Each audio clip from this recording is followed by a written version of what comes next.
Hello भावी शिक्षक शिक्षिकाओं, स्टूडेंट करियर में आप सभी साथियों का एक बार फिर से स्वागत है। साथियों, हमने आपको मैथ्स पेडागोजी के एक चैप्टर की थ्योरी क्लासेस करवाई थी। उसी से संबंधित आज हम आपको कुछ मोस्ट इम्पॉर्टेंट क्वेश्चन सेलेक्ट किए हैं, उसी को हम आज सॉल्व करवाएंगे। साथियों, जो थ्योरी क्लास करवाई थी वो गणित की प्रकृति की थी। आज उसी से संबंधित आइए हम लोग स्टेप बाय स्टेप कुछ महत्वपूर्ण क्वेश्चनों को सॉल्व करते हैं, जो कि आपके परीक्षा में पूरी संभावना रखते हैं आने की। तो क्वेश्चन नंबर 1 की बात करते हैं साथियों। क्वेश्चन नंबर 1 है कि गणित की प्रकृति एवं संरचना निम्न में से कौन सी विशेषता पाई जाती है। गणित की प्रकृति एवं संरचना में निम्न में से कौन सी विशेषता पाई जाती है। तो साथियों, आइए एक एक क्वेश्चंस को, एक एक ऑप्शंस को हम देखते हैं। पहला ऑप्शन कह रहा है कि गणित विषय में अक्रमबद्धता। साथियों, गणित विषय जो है उसकी प्रकृति और संरचना जो है वो अक्रमबद्ध नहीं बल्कि क्रमबद्ध है, तो ये ऑप्शन गलत हो जाता है आपका। फिर कह रहा है कि गणित की भाषा असांकेतिक। नहीं, गणित की भाषा सांकेतिक है, इसमें चिन्ह पाए जाते हैं। फिर कह रहा है कि गणित एक रसहीन विषय। नहीं भाई, गणित रसहीन विषय नहीं है, ये भी गलत। गणित एक मूर्त विषय है। बिल्कुल साथियों, आप जब क्वेश्चंस को सॉल्व करते हैं तो आपको मिलता है एक सार्थक उत्तर जो ये व्यक्त करता है कि गणित जो है वो एक मूर्त विषय है। साथियों, ऑप्शन नंबर 4 जो है वो आपके पहले प्रश्न का सही आंसर हो जाता है। आज ये नेक्स्ट क्वेश्चन की बात करते हैं। कह रहा है कि एनसीएफ 2005 बल देता है। सीधे सीधे एनसीएफ से क्वेश्चन पूछा गया है। साथियों, ऑप्शन को देखते हैं। रटने पर, रटने जैसी चीज़ों का ध्रुव विरोधी है एनसीएफ साथियों। फिर करके सीखने पर, बिल्कुल सही। एनसीएफ जो है वो कहता है कि बच्चों को करके सिखाइए, क्योंकि करके सीखने से जो अधिगम होता है वो बहुत प्रभावी होता है। ठीक, आ जाइए और भी ऑप्शन देख लेते हैं।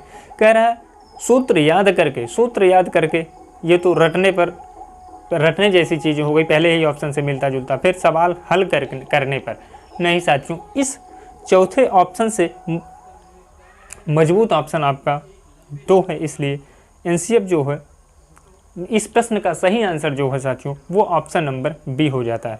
आइए नेक्स्ट क्वेश्चन पर चलते हैं साथियों। कह रहा है कि गणित शिक्षण में शिक्षक को निम्न में से किस पर ध्यान नहीं देना चाहिए।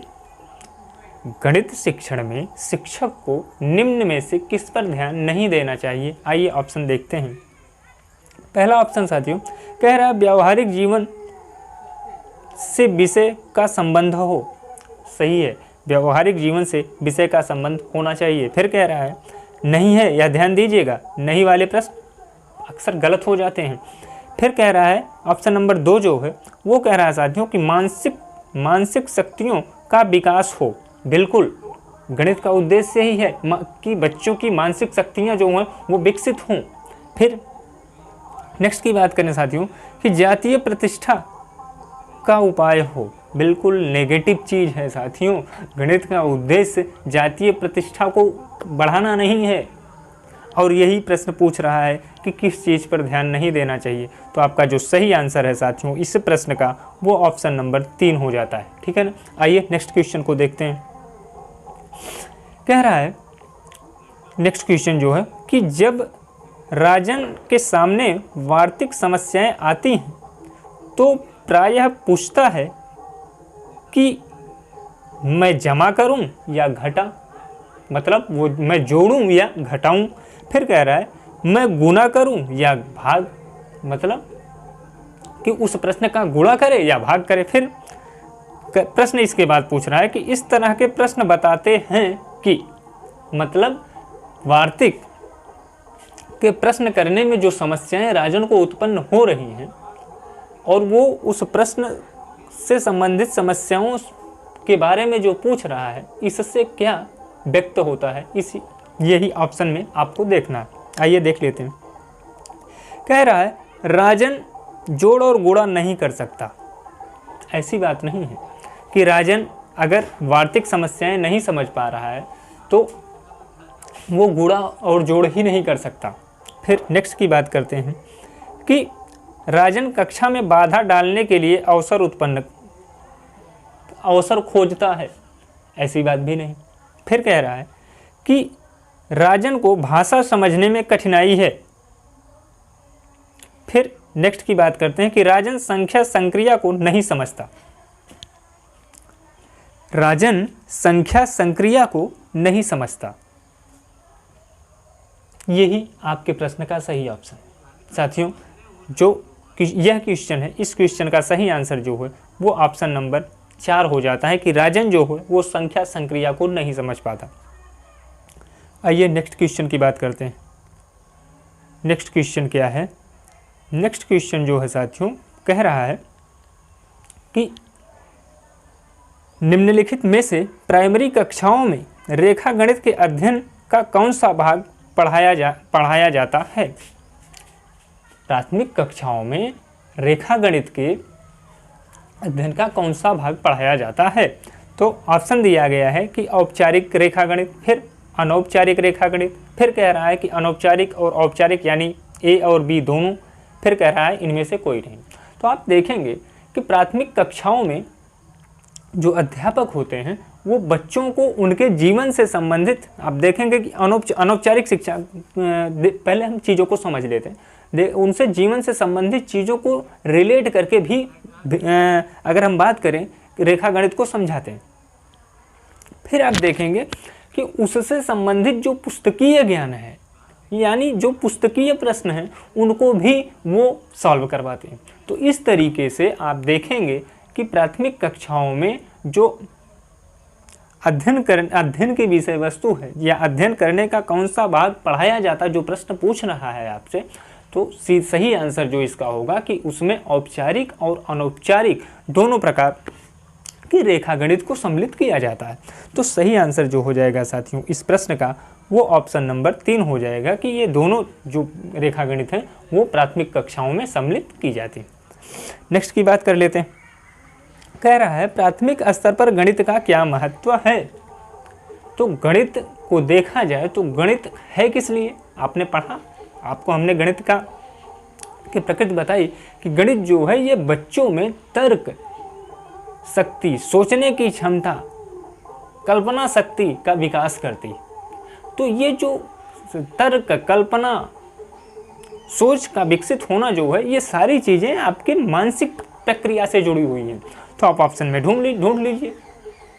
कह रहा है सांस्कृतिक नहीं, सामाजिक नहीं, धार्मिक नहीं। देखिए ऑप्शन नंबर 4 जो है वो इस प्रश्न का सही उत्तर हो जाता है साथियों। मानसिक प्रक्रिया जो है वो गणित का, प्राथमिक स्तर पर गणित का महत्वपूर्ण उद्देश्य हो जाता है। आ जाइए नेक्स्ट क्वेश्चन पर। नेक्स्ट क्वेश्चन की बात करें साथियों, तो नेक्स्ट क्वेश्चन जो है वो निम्नलिखित पर विचार कीजिए। कह रहा है कि 5 + 3 = क्या? मतलब 5 और 3 को जब जोड़ेंगे तो क्या प्राप्त होगा? आइए नीचे प्रश्न इसने पूछा है कि इस सीमित उत्तर प्रश्न का तदनुरूपी मुक्त उत्तर प्रश्न क्या होगा? ये मुक्त, खुले और बंद प्रश्न से संबंधित जो आपकी क्वेश्चंस मेकिंग में आप जब जाते हैं, प्रश्न बनाने की चीज़ों को जब पढ़ते हैं तो उससे मुक्त उत्तर टाइप प्रश्न जो होते हैं और बंद उत्तर टाइप जो प्रश्न होते हैं उससे संबंधित क्वेश्चन पूछा गया। तो आइए देख लेते हैं कि ये तो बंद है, लेकिन पूछ रहा है कि हम इसे मुक्त टाइप किस तरीके से पूछ सकते हैं, यही आपका प्रश्न है। आइए कह रहा है 5 और 3 का योग ज्ञात कीजिए। तो 5 + 3 जब आप करेंगे तो ये तो आपको 8 मिल गया, ये तो ओपन टाइप हो गया। फिर नेक्स्ट की बात करते हैं कि 5 में क्या जोड़ा जाना चाहिए कि 8 प्राप्त हो। यहाँ भी आप देख रहे हैं खुले टाइप का प्रश्न है, मतलब अगर आप देखेंगे तो आपको मिल जाएगा कि 8 से आप 5 को घटा देंगे तो आप तुरंत पा जाएंगे कि 5 में 3 जोड़ दें तो आपका उत्तर जो है वो 8 मिल जाएगा। ठीक, उसके बाद नेक्स्ट की बात करते हैं कि ऐसी कोई 2 संख्याएं बताइए, ऐसी कोई 2 संख्याएं बताइए जिसका योग 8 हो। बिल्कुल सही है साथियों, आप 1 और 7 को जोड़ेंगे तो 8 मिलेगा। आप 2 और 6 को जोड़ेंगे तो 8 मिलेगा। मतलब ओपन टाइप जो क्वेश्चंस होते हैं उन प्रश्नों का जवाब आप एक फिक्स पैटर्न पर नहीं बल्कि कई तरीकों से दे सकते हैं। तो इस प्रश्न का जो सही आंसर होगा साथियों वो ऑप्शन नंबर 3 हो जाएगा। आ जाइए नेक्स्ट क्वेश्चन की बात करते हैं। कह रहा है निम्नलिखित में से कौन सा संख्या की समझ का महत्वपूर्ण पहलू नहीं है। तो आइए ऑप्शन देख लेते हैं। पंक्तिबद्धता, बिल्कुल पंक्तिबद्धता मतलब 1 2 3 4 5 6 संख्या से संबंधित है, सही हो जाएगा। फिर गणना संख्या से संबंधित है। फिर अंक लिखना संख्या से संबंधित। संरक्षण साथियों ऑप्शन नंबर 4 जो है संरक्षण, ये आपके प्रश्न का सही जवाब होगा, क्योंकि संख्या में संरक्षण की कोई भूमिका नहीं होती, ये संख्या का एक पहलू नहीं है। तो ऑप्शन नंबर, इस प्रश्न का जो ऑप्शन नंबर 4 है वो सही उत्तर हो जाएगा। आइए नेक्स्ट क्वेश्चन की बात करते हैं। नेक्स्ट क्वेश्चन जो, अच्छा हाँ साथियों, प्रश्न कैसे हैं ये कमेंट में लिख करके आप ज़रूर हमें बताइएगा, ताकि हम इसी प्रकार के और भी प्रश्न जो हैं वो आप लोगों के लिए तैयार करें और आप लोग उसे सॉल्व करें। साथियों हमसे जुड़े रहने के लिए चैनल को ज़रूर सब्सक्राइब कर लीजिएगा। आइए नेक्स्ट क्वेश्चन की बात करते हैं। नेक्स्ट क्वेश्चन जो है साथियों वो है कि आकृतियों के निम्नलिखित पहलुओं में से किसका प्राथमिक स्तर से कोई संबंध नहीं है। आइए ऑप्शन देख लेते हैं।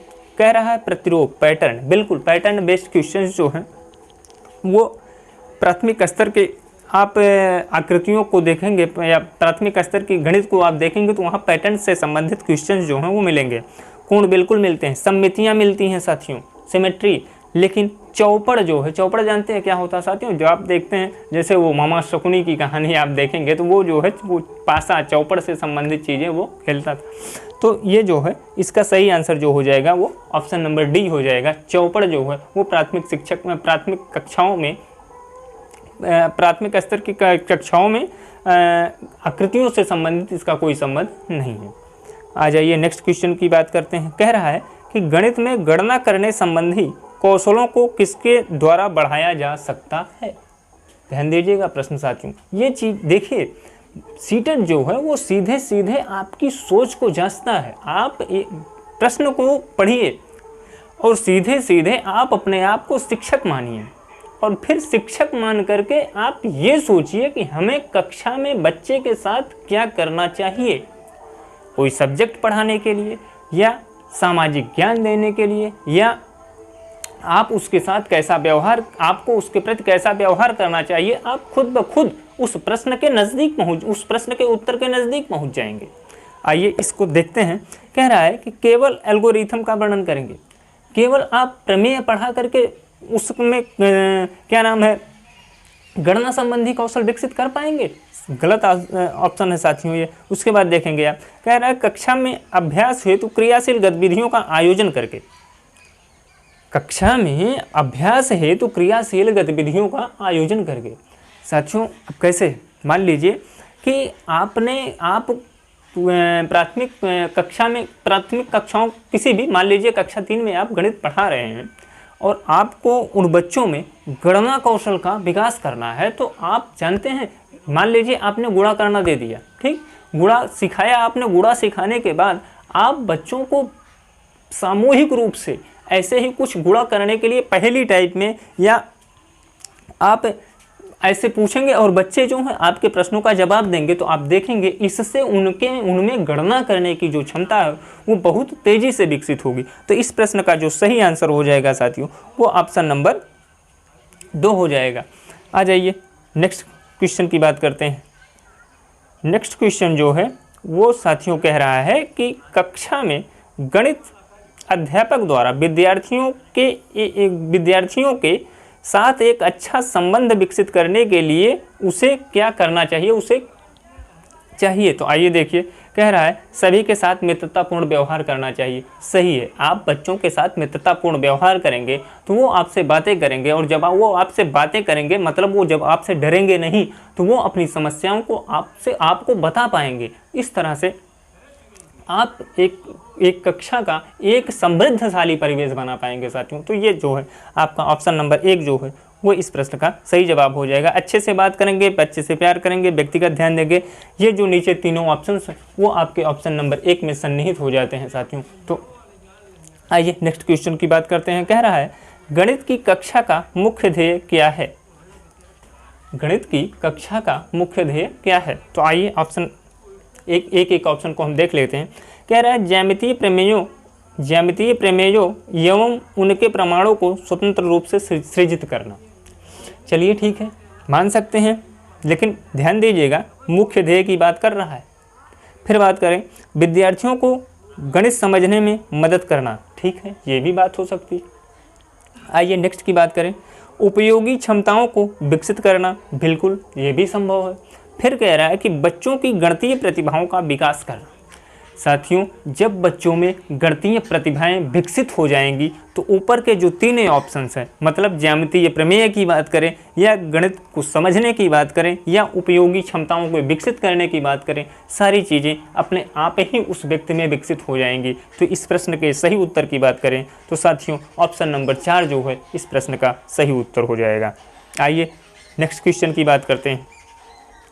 तो नेक्स्ट क्वेश्चन जो है साथियों पूछ रहा है कि भिन्न की संकल्पना से परिचित कराने के लिए एक शिक्षक प्रारंभ कर सकता है, ठीक है ना। आइए देखते हैं स्टेप बाय स्टेप एक ऑप्शंस को। ऑप्शन नंबर 1 कह रहा है कि भिन्न जो है वो विभिन्न भिन्नों के अंश और हर की पहचान करा के। चलिए ठीक है, लेकिन ध्यान दीजिएगा पूछ रहा है प्रारंभ करने की बात है, तो थोड़ा सा ध्यान देंगे तो चीज़ें आपको समझ में आएंगी। फिर पूछ रहा है कि एक संख्या पर भिन्नों को ज्ञात कराकर। चलिए ठीक, आगे देखते हैं। कह रहा है भिन्नों को a/b के रूप में लिखकर जहां b जो है वो नॉट इक्वल टू a होगा। फिर साथियों आ जाइए बात करते हैं नेक्स्ट ऑप्शन की। नेक्स्ट ऑप्शन जो है साथियों वो कह रहा है कि उनके आसपास की वस्तुओं के भिन्नात्मक भागों की पहचान कराकर। ये ऑप्शन जो है साथियों आपका सबसे स्ट्रॉन्ग पॉइंट बनता है ऑप्शन नंबर 4 इस प्रश्न के जवाब के रूप में। देखिए बच्चा जो है अगर प्राथमिक कक्षा का है तो आप देखेंगे कि वो अमूर्त चीज़ों को उतनी आसानी से नहीं ऑब्जर्व कर पाएगा। तो ऐसी स्थिति में जब उस बालक के परिवेश से संबंधित चीज़ों को उसके अनुभव से चीज़ों को इंटरेक्ट कराएंगे, मतलब उससे जोड़ेंगे, तो आप देखेंगे कि वो चीज़ों को बहुत आसानी से समझ पाएगा, बातों को पकड़ पाएगा। तो इस प्रश्न का जो सही ऑप्शन होगा वो साथियों ऑप्शन नंबर 4 हो जाएगा।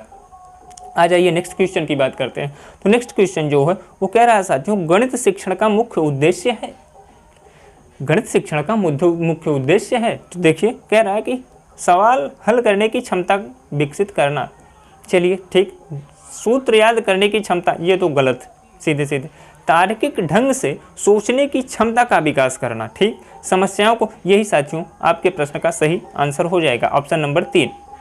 गणित के शिक्षण का मुख्य उद्देश्य की बात करें तो आप देखेंगे कि तार्किक ढंग से सोचने की क्षमता का जब विकास आप कर देंगे तो बच्चा जो है वो सवाल सॉल्व करने में भी सक्षम हो जाएगा। बच्चा जो है वो सूत्रों को भी याद कर लेगा, एप्लीकेशन बेस्ड सब सारी चीज़ें समझ में आ जाएगी, और जब सवाल हल करेगा तो समस्याएं अपने आप में ही सॉल्व हो जाएंगी। आइए नेक्स्ट क्वेश्चन की बात करते हैं साथियों। नेक्स्ट क्वेश्चन की बात करें तो ये जो है पूछ रहा है कि गणितीय खेल और पहेलियाँ मदद करते हैं। गणितीय खेल एवं पहेलियाँ जो हैं वो मदद करती हैं किस रूप में एक बच्चे का, वही प्रश्न है। आइए देखते हैं स्टेप बाय स्टेप साथियों।